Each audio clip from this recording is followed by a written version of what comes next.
Welcome back to Codependency Alchemy, the podcast. I'm your host, Alyssa Zander, and this week we're going to dive into a little bit of the shadow work and go through a guided practice to support you in alchemizing boundaries.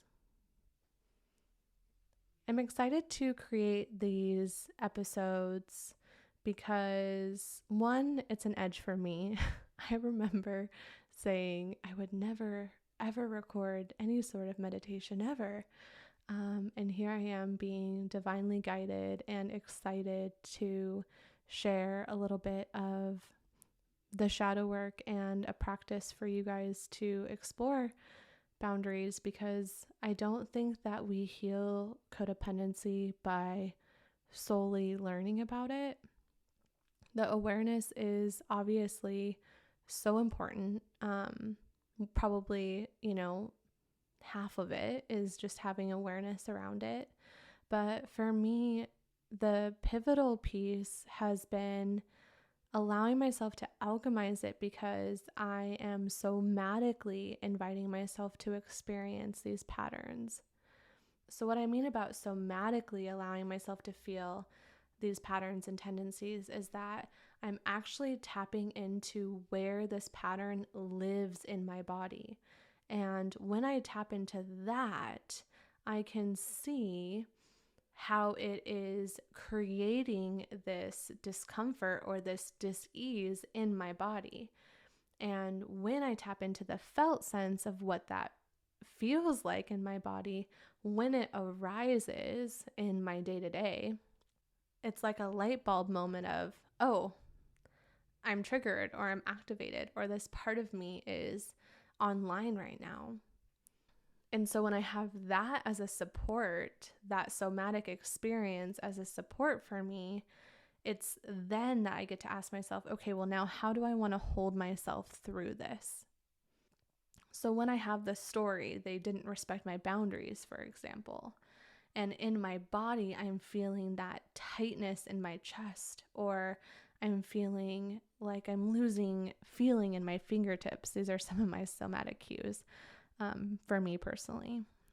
Or there's like my ears are on fire. They're like red hot. Okay, well, how can I show up for myself? What tool do I need to anchor into? What boundary do I get to enforce in this moment? So in this episode, I'm going to give you some questions to reflect on, with the intention of this being some of the shadow work to uncover why you even struggle potentially with boundaries.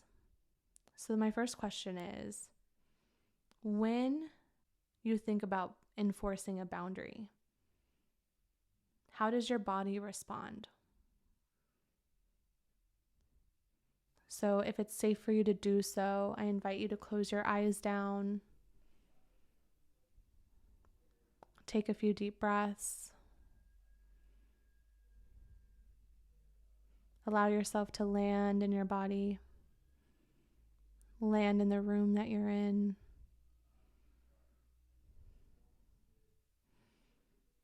And I'll ask the question again. When you think about enforcing boundaries, how does your body respond?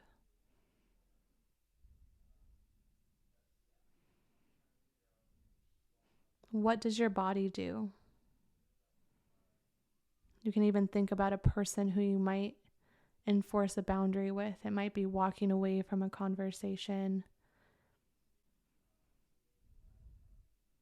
It might be asking to table a conversation.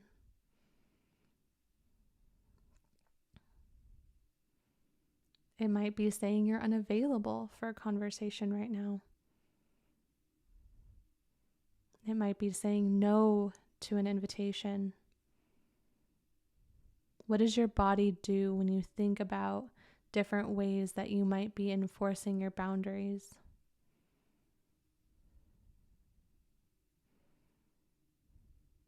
Where do you feel it in your body? Is it in your heart?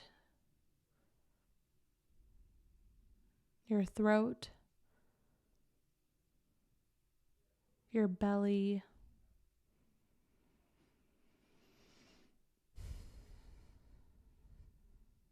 Did thoughts come up? Judgments, maybe? Guilts? If so, what thoughts came up?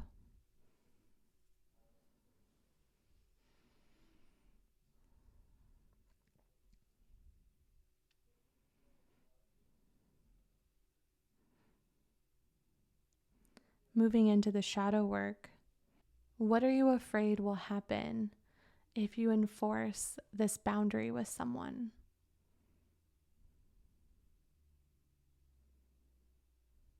What are you afraid will happen if you enforce a boundary with someone?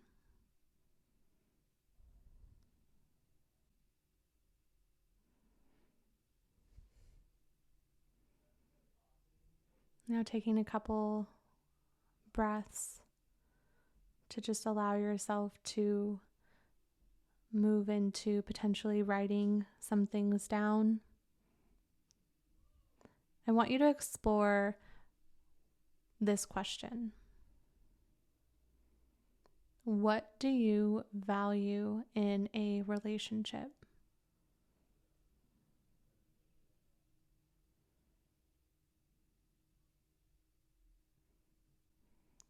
Do you avoid conflict to keep the peace?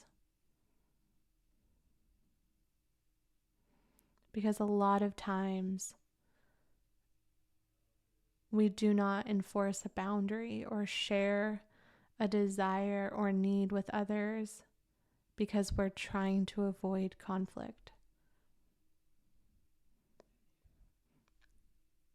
So what is the fear that comes up for you?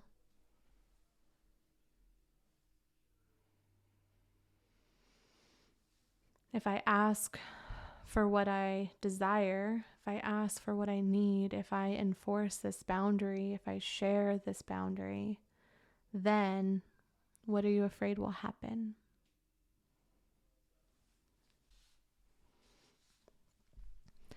And now we're going to move into a little bit of an inner child healing.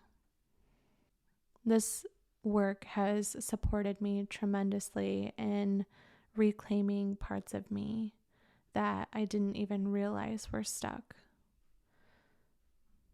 Also keeping in mind that we might have to meet these parts of us time and time again. And that doesn't mean that you did it wrong or that you didn't do it good enough, but just that part of you needs some support, some witnessing, some being held. So I invite you to imagine the first time you abandoned yourself by not enforcing a boundary. You can imagine her in your mind's eye. How old is she? Maybe where is she? Maybe there's a memory that comes to mind. Maybe not. That's fine too. Just taking notice of how she seems.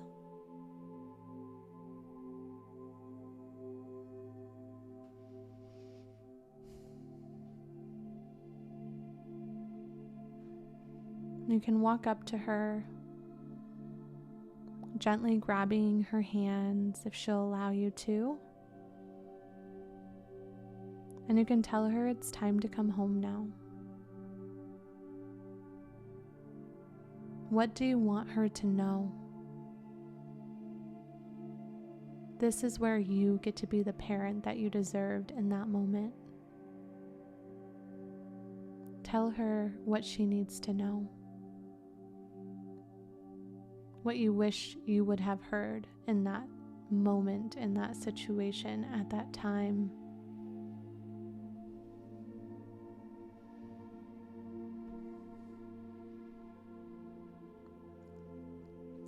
Take a moment to validate her.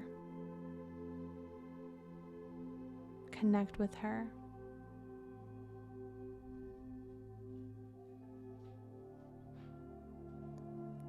You can even begin to share glimpses of your life now with her.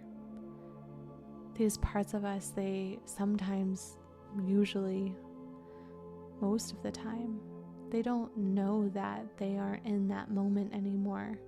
They don't know that you're not 6 or 10 or 15. They think you're still that age. So just show them, this is my life now, this is my home, and I want you to come with me.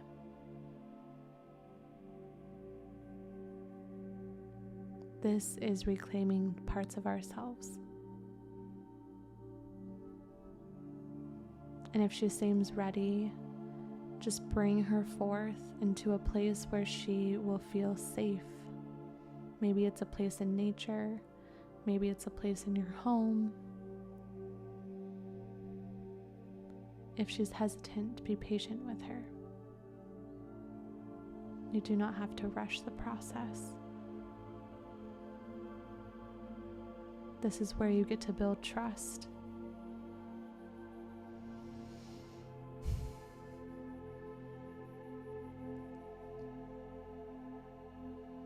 It's important when she comes back with you, whether that's now or whether that's at another time. You want to make sure that she is in a place that she feels safe, and to give her a new job. If it's not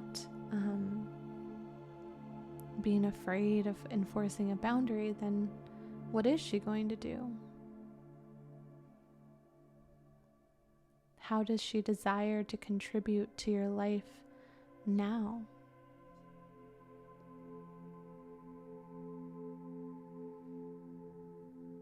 You can thank her for coming home with you and ask her if there's anything else that she needs from you.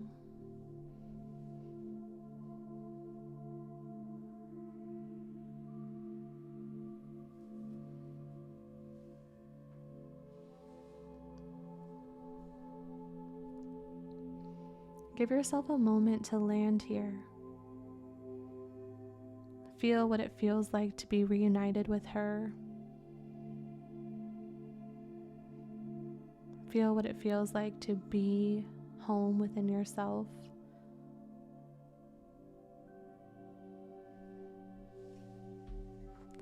And I want to end this episode with a poem from my book, Healing the Mother Wound with Mother Earth. It's titled Forgiveness, on page 127. I forgive myself for all the times I have numbed as a way to not feel, for all the times I left a relationship, friendship, job, or home because I was really running from my own discomfort. I forgive myself for all the ways and all the times I dissociated from myself or others. When I would turn to the food, alcohol, drugs, lovers, and places. I forgive myself for all the times I thought I would find peace in something outside of myself, only to find more dis-ease. I adopted many coping skills, and they all served a very important role. I release any judgment or shame for how long I held on to those outdated patterns. I am finding grace and gratitude, for they brought me here. It is time to forgive myself for all the times I froze and said nothing. It taught me how to create safety for myself. It taught me how to be more brave and bold. My silence, though painful, initiated me into my greatest embodiment. My pain initiated me into my greatest power. I get to forgive those who hurt me, bless them, and allow them grace. This grace touches their soul, and they awaken to their soul's call. My forgiveness shakes a part of them awake, and like an infinity symbol, we both act as each other's greatest awakeners. that concludes this episode, babes, and I'm looking forward to exploring next month's theme with you all. If you haven't already, go ahead and share a rating, maybe even a review. You can check out all the ways to connect to the Codependency Alchemy community membership and VIP experience in the show notes or the description box below. Always feel free to send me a message if you're looking to connect. I love hearing from you guys, and until next time, love you.